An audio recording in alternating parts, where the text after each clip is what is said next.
नमस्ते, हाय, हेलो, कैसे हैं आप सब? चलिए कहानी शुरू करते हैं। जहाँ विनय अपनी डेट से वापस आकर आकर बहुत खुश होता है, झूम रहा, नाच रहा होता है। वहीं वो खाने को देख हैरान होता है, क्योंकि जो मैसेज में उसकी गर्लफ्रेंड ने कहा, वही खाना घर पे उसे दिखा। और इस वजह से वो थोड़ा कंफ्यूज होता है और अपनी मकान मालकिन के कमरे के पास जाकर के बात करने ही वाला होता है, उससे मिलने ही वाला होता है कि तभी उसकी गर्लफ्रेंड का मैसेज आता है, क्या तुमने खाना खा लिया? उस मैसेज को देख वो अपनी मकान मालकिन को तो भूल ही जाता है। वो सीधा उस मैसेज का रिप्लाई करने में लगता है कि हाँ, मैंने खाना खा लिया है, और नहीं, मैं खाना खाने जा रहा हूँ। और फिर मैसेज करता है कि क्या कर रही हो तुम? जिस पर वो कहती है मैसेज में कि मैं म्यूज़िक सुनने जा रही हूँ और थोड़ा बहुत अपना फ़ोटो का एडिटिंग वगैरह करूँगी, काम करूँगी। जिस पर वो कहता है अच्छा ठीक है। वो कहता है तुम्हें कैसा म्यूज़िक पसंद है? जिस पर विनीता कहती है कि मुझे सॉफ्ट पर ओल्ड म्यूज़िक ज़्यादा पसंद है। हालांकि मुझे रोमांटिक म्यूज़िक ज़्यादा अच्छा लगता है, कहा जाए तो। जिस पर वो कहते हैं तुम्हें ए आर रहमान के म्यूज़िक्स अच्छे लगते हैं या बप्पी लहरी के? जिस पर वो कहती है मुझे किशोर कुमार के गाने अच्छे लगते हैं और म्यूज़िक्स वगैरह, मुझे वो गाने अच्छे लगते हैं पुराने। वो कमेंट मैसेज करती है। वो कहता है कि मुझे भी। फिर वो कहता है ठीक है, मैं तुम्हें डिस्टर्ब नहीं करता हूँ, गुड नाइट, तो अपना काम करूँ, मैं खाने जा रहा हूँ। वो कहती है ओके। फिर वो खाने बैठता ही है, तभी किशोर कुमार के पुराने गाने बजने लगते हैं और वो म्यूज़िक को सुन वो खो जाता है और थोड़ा हैरान हो जाता है, क्योंकि वो अभी अभी अपनी होने वाली वाइफ से बात ही कर रहा था कि वो किशोर कुमार के गाने बजाने वाली है, उसे पसंद है। तभी इधर से किशोर कुमार के गाने बजते हैं, पल पल मेरे दिल के पास तुम रहती हो। इसे सुन वो हैरान होता है और सोचता है कि कहीं ये भी तो प्यार में पागल तो नहीं है किसी के। और उसे ऐसा लगता है जैसे अंदर में जो उसकी मकान मालकिन है, वो गाने में इतनी खो गई है कि वो शायद अंदर में डांस कर रही है। वो सोचता है कुछ ज़्यादा ही प्यार में डूबी हुई है। वो खुश होता है और वो गाने को एंजॉय कर रहा होता है बाहर बैठ के, और खाना खा रहा होता है। खाना वाना खाने के बाद जैसा कि उसे नोट में लिखा रहता है बर्तन धोने को लेकर के, वो बर्तन धोने लगता है। वो गाने बजते रहते हैं किशोर कुमार के, बप्पी लहरी के और मोहम्मद रफ़ी के। वो सारे गाने वो सुन रहा होता है, पल पल दिल के पास, नीले नीले अंबर पे, एक एक गाने बजते हैं और बहुत खूबसूरत खूबसूरत गाने। ये मौसम, ये नदी का किनारा, ये सारे गाने एक से एक बजते हैं और वो सारे म्यूज़िक्स को अच्छे से एंजॉय कर रहा होता है और काम को भी एंजॉय कर रहा होता है। उसके वो काम को ख़त्म होने के बाद, बर्तन वर्तन धोने के बाद, वो सोचता है कि अब सब जगह की लाइट्स वगैरह ऑफ़ कर दे।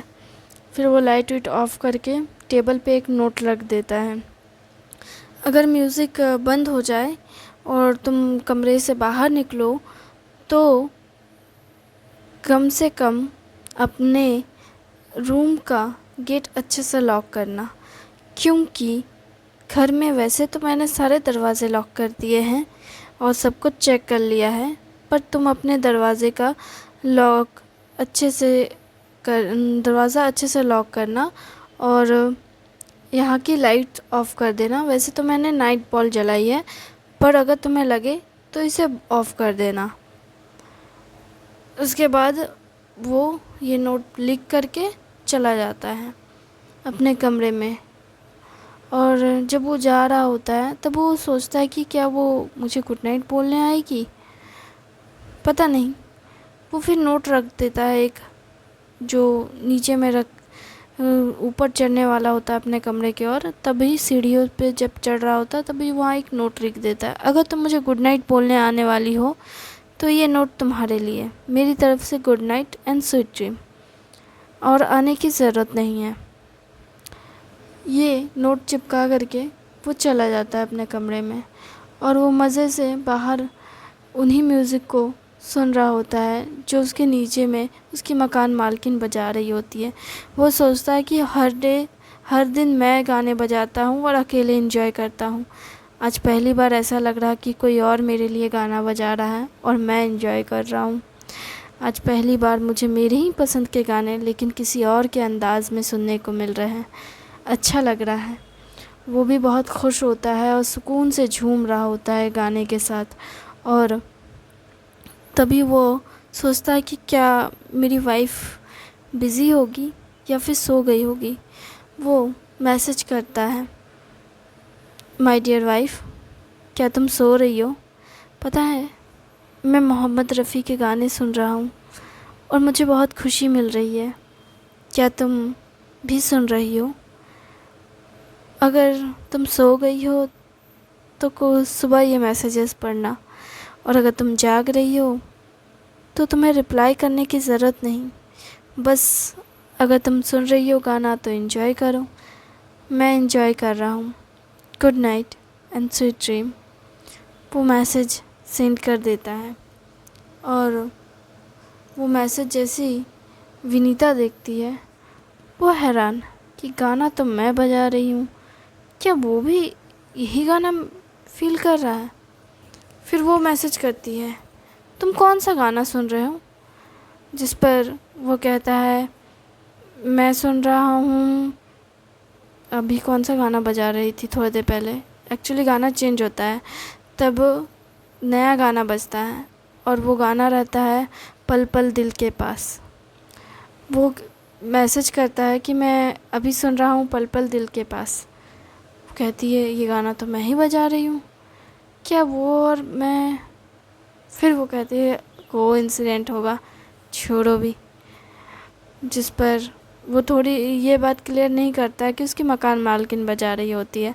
तो वो कहता है कि मैं ये गाना सुन रहा हूँ, वो भी कहती है कि मैं ये गाना बजा रही हूँ। फिर दोनों ही इसी तरह गुड नाइट कह देते हैं एक दूसरे को और गाने के साथ एक दूसरे को एंजॉय करने के लिए कहते हैं। और फिर वो दोनों ही एंजॉय कर रहे होते हैं अपने अपने कमरे में। सुबह हो जाती है।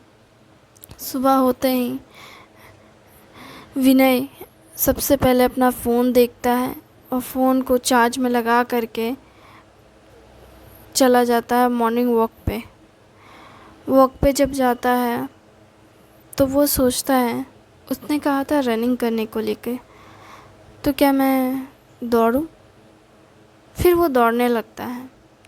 वो दौड़कर जैसे घर आता है, फिर से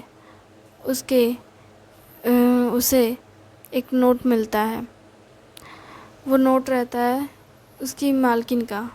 वो कहती है, मैं काम से बाहर जा रही हूँ और आज मेरे लिए ब्रेकफास्ट मत बनाना, और हाँ, मैं 2 दिन तक घर नहीं आऊँगी, तो हो सके तो दरवाज़ा अच्छे से लॉक करना। और मैंने तुम्हारी सीढ़ी पर का नोट पढ़ा, मैं तुम्हें वैसे भी गुड नाइट बोलने ऊपर नहीं आती। फिर वो कहता है, अच्छी बात है, मतलब ये 2 दिन तक नहीं रहेगी, मतलब 2 दिन तक फिर मुझे अकेले रहना पड़ेगा और खुद के लिए गाने बजाने पड़ेंगे। कल रात बहुत अच्छा लगा। पहली बार ऐसा लगा जैसे मैं अकेला नहीं हूँ इस घर में। छोड़ो, अब 2 दिन तक ये घर और मैं। फिर वो अपने काम पे लग जाता है। फिर से वही बोरिंग ब्रेकफास्ट, फिर से अपना बोरिंग सा काम, उसके लिए जो है सब कुछ। वो उन सबको करने के बीच में अपनी गर्लफ्रेंड को एक बार सुबह गुड मॉर्निंग विश करता है, गुड इवनिंग विश करता है, लेकिन विनीता का कोई मैसेज नहीं आता उसे। विनीता का कोई मैसेज ना आने की वजह से वो सोच में पड़ जाता है, यार घर से तो मकान मालकिन गई है, पर ज़िंदगी से तो लगता है मेरी वाइफ़ चली गई है। इसे मैंने मैसेजेस किए, कोई रिप्लाई क्यों नहीं किया इसने? कहीं गायब है क्या? कहीं गई है? ओह, मैं क्या करूं? मैं बहुत अकेलापन महसूस कर रहा हूं। ओह, कोई नहीं था मेरी ज़िंदगी में तो कितना अच्छा था। अब कोई है तो लगता है जैसे उफ, मकान मालकिन भी नहीं है, मेरी गर्लफ्रेंड भी नहीं है, कोई नहीं है। चलो फैमिली वाले को कॉल करते हैं। वो फिर फ़ोन करता है अपनी फैमिली वाले को। फैमिली सबको फ़ोन करते हैं तो उसकी माँ कहती है, बड़े दिनों बाद तुम्हें अपनी माँ की याद आई? क्या बात है, अपनी होने वाली बीबी से झगड़ा हो गया क्या? जिस पर वो कहता है, नहीं, मेरा उससे झगड़ा नहीं हुआ है। जिस पर वो कहती है, तो झगड़ा नहीं हुआ तो अचानक से माँ की याद कैसे आ गई? माँ, मैं आपको ऐसे याद नहीं कर सकता क्या? नहीं, तुम बेवजह तो याद नहीं कर सकते, क्योंकि तुम किसी न किसी वजह से ही याद करोगे। जिस पर वो कहता है कि नहीं माँ, मैं तो बस घर का हालचाल पूछने के लिए फ़ोन किया कि घर पे सब कैसे हैं, आप कैसी हो, पिताजी कैसे हैं, बाकी सब लोग कैसे हैं घर में। जिस पर वो कहते हैं कि सब ठीक है और चिंता मत करो, सब तुम्हारे बिना अच्छे रहेंगे। विनय कहता है, माँ ऐसी बात मत कीजिए। जिस पर उसकी माँ कहती है, मैं ऐसी बात ना करूँ तो कैसी बात करूँ? तुम हो कि साल में लगता है गिन करके 30 से 40 बार फ़ोन करते होगे, और उसमें भी तुम अच्छे से बात नहीं करते, बस हाय हेलो कैसे हो आप सब, बस हो गया। खाना खाया कि नहीं, ज़्यादा से ज़्यादा इतना ही पूछते हो। हम तुम्हारे दोस्त थोड़ी ना, तुम्हारे रिश्तेदार हैं, तुम्हारे करीबी हैं, थोड़ी माँ से बातें कर लिया करो। तो माँ, मैं आपसे क्या बात करूँ? अब मुझे बताओ, मैं आपसे क्या बात करूँ? अब मुझसे कुछ नहीं बात करनी है, तुम्हें मेरी बात सुननी है। तुम्हें पता है ना, लड़कियों की बातें सुनने वाले लड़के को लड़कियां ज़्यादा पसंद करती है। तो आपकी बातें सुनने के लिए पिताजी है ना। बट पागल, ऐसी बातें करता है कोई? माँ, आप अपने हस्बैंड से बात कर सकती हैं ना, फिर मैं आपसे क्या बात करूँ? मैं आपसे ज़्यादा से ज़्यादा आपका हालचाल ही पूछूंगा ना, और ज़्यादा से ज़्यादा क्या कर सकता हूँ मैं, वो भी इतनी दूर से। तुम्हें ये दिक्कत है कि तुम इतने दूर हो इसलिए तुम फ़ोन पे ज़्यादा बात नहीं कर सकते, पर तुम घर भी आते तो कौन सा तुम ज़्यादा बात करते हो? घर आते तो अपने दोस्त रिश्तेदार से मिलने चले जाते हो, सारा जहाँ का तो ठेका तुमने ले रखा है, सब पे पैसे खर्च करते हो। एक बार भी आकर के अपनी माँ के साथ साड़ी की शॉपिंग करवाई है कभी? याद रखना, अगर तुमने अपनी शादी के बाद भी ऐसी हरकतें की ना, तुम्हारी बीवी तुमको छोड़ के चली जाएगी। माँ, आप मुझसे ऐसी बातें मत कीजिए, अभी तो मेरी शादी भी नहीं हुई है। अच्छा, तो तुझे ये चिंता लग रही है कि तेरी शादी नहीं हुई है और तेरी माँ ये सब कह रही। देख, तेरी माँ जो कह रही है वो गलत नहीं कह रही है, सही कह रही हूँ मैं। अगर तू अच्छे से रिश्तों का ख्याल नहीं रखेगा तो रिश्ते भी तुझे तेरा ख्याल नहीं रखेंगे। माँ, मैं ऐसा नहीं करूँ सकता और मैं ऐसा नहीं करता हूँ, तो फिर तूने फ़ोन क्यों किया है बता? जिस पर वो कहता है कि विनय, कि मैंने तो बस आपका हालचाल जान। तू सीधे मुद्दे पे आ, तेरी माँ हूँ मैं, जानती हूँ तू कैसा है। तू ऐसे वैसे फ़ोन नहीं करता है, बेवजह तो बिल्कुल भी नहीं। तो बता, क्यों फ़ोन किया तूने? माँ, मैं तो बस इसलिए फ़ोन किया मैंने कि सच कहूँ तो मेरी मेरी उससे बात नहीं हुई है। किससे बात नहीं हुई है? जिस पर विनय कहता है थोड़ा खामोश होकर कि मेरी उससे। जिस पर उसकी माँ कहती है, अच्छा, मतलब तेरी होने वाली बीवी से तेरी बात नहीं हुई है, इसलिए तू अब मुझे फ़ोन कर रहा है। मैं जानती थी तू ऐसे तो फ़ोन करेगा नहीं, तेरे पास बात करने वाला कोई नहीं है, इसलिए तुझे अकेलापन महसूस हो रहा है। नहीं माँ, ऐसा नहीं है, कुछ अजीब सा लग रहा है। क्या अजीब सा लग रहा है? एक तरफ मेरी वाइफ है, एक तरफ मेरी मकान मालकिन। क्या मतलब? मतलब ये माँ कि जैसे मैं उससे मिला, तुम उससे मिले? हाँ, मैं उसे कल मिला था। मैं उसे कल मिला तो उसने मुझसे कहा रात में कि वो गोभी की सब्ज़ी और रोटी बना रही है। और जब मैं घर आया तो मेरी मकान मालकिन ने भी वही बना कर रखा था मेरे लिए, और मैं हैरान था। सुबह में भी सेम ऐसा ही कुछ हुआ। मतलब मैं कंफ्यूज हूँ कि इतना सब कुछ कोइंसिडेंट कैसे हो सकता है। और जब मैं गाना सुन रहा था तो वो भी वही गाना सुन रही थी। मैंने मैसेजेस में बात की तो सेम सेम बातें हुई, और मैं हैरान हूँ। तो उसकी माँ कहती है ज़्यादा मत सोच, हो सकता है कि तुम दोनों के बीच बहुत गहरा अंडरस्टैंडिंग, बहुत गहरा प्यार हो। माँ क्या बात कर रहे हो आप? देखो बेटा, कई बार ऐसा होता है कि कुछ ऐसे लोग होते हैं जिनकी चॉइसेस इतनी मिलती जुलती है कि वो एक टाइम पे क्या सोच रहे हैं ये भी उनकी बातों से निकल आता है। मतलब आप कह रहे हो कि जो मैं सोच रहा हूँ वो भी वही सोच रही है, जो मैं कहना चाहता हूँ वो भी वही कहना चाहती है, जो मैं खाना पसंद करता हूँ वो भी वही खाना पसंद करती है। हाँ, मैं यही कहने की कोशिश कर रही हूँ, पर ये थोड़ा ज़्यादा नहीं हो रहा है? नहीं।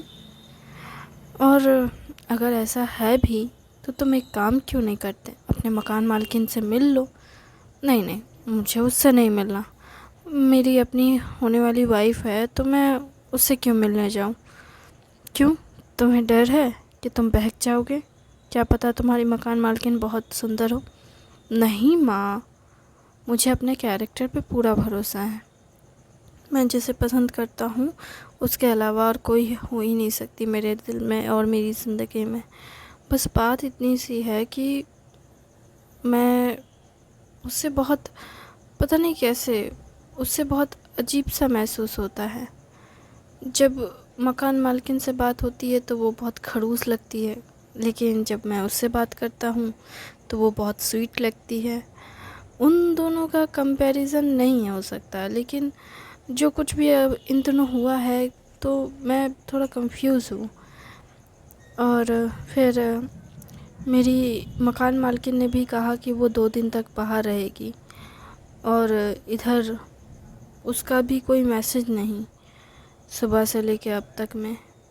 इसलिए मैं थोड़ा कंफ्यूज हूँ, और मैं क्या ही कहूँ, मुझे समझ नहीं आ रहा है। उसकी माँ कहती है इतना मत सोच, जा के सो जा। पता चला कि जितना तू उसे मिस कर रहा है उतना वो भी तुझे मिस कर रही है। हो सकता है किसी वजह से नेटवर्क इशू या किसी वजह से तेरी उससे बात नहीं हो पा रही है, पर क्या एक मैसेज भी वो डाल नहीं सकती मेरे लिए? ऐसा नहीं है, क्या तूने चेक किया कि उसने तेरा मैसेज देखा है या नहीं? तब वो कहता है नहीं, मैंने तो चेक किया ही नहीं। जिस पर उसकी माँ कहती है तो तू अपना मैसेज चेक कर कि उसने चेक किया या नहीं। अगर वो तेरा मैसेज चेक करती है तो मतलब वो सोच समझ कर तुझे रिप्लाई नहीं कर रही है, लेकिन अगर उसने तेरा मैसेज ही नहीं सीन किया है मतलब हो सकता है कि बात कुछ और हो। सही कहा माँ, मैं कितना बड़ा गधा हूँ, मैंने मैसेज चेक ही नहीं किया कि उसने चेक किया या नहीं, और मैं खामख़ा उस पर इल्ज़ाम लगाया जा रहा हूँ। मैंने तो सारे दिन में 50-100 मैसेज भेज रखे हैं उसे, पर उसने एक भी रिप्लाई नहीं दिया, और मैं गधा ये भी ध्यान नहीं दे पाया कि उसने मैसेज चेक किया या नहीं। माँ आप बहुत अच्छी हो, आई लव यू माँ। पग पगले, अब चल रखती हूँ, अब तेरा मूड अच्छा हो गया है। हाँ माँ, मैं बाद में आपसे बात करता हूँ, बाय। हाँ हाँ, अब तेरे प्रॉब्लम का सॉल्यूशन जो मिल गया तो अब तो तू टाटा बाय बाय बोलेगा ही अपनी माँ को। फिर वो फ़ोन रख देता है और फिर अपना फ़ोन खोलता है और देखता है कि सच में उसने तो मैसेज चेक ही नहीं किया, और मैं खामोखा उस पर इल्ज़ाम लगा रहा हूँ। फिर वो सोचता है कि वो कहाँ है, क्या वो इतनी बिज़ी है कि उसके पास फ़ोन देखने का समय नहीं है? क्या कर रही है वो? थैंक यू वेरी मच इस कहानी को सुनने के लिए। उम्मीद है आपको अच्छी लग रही होगी।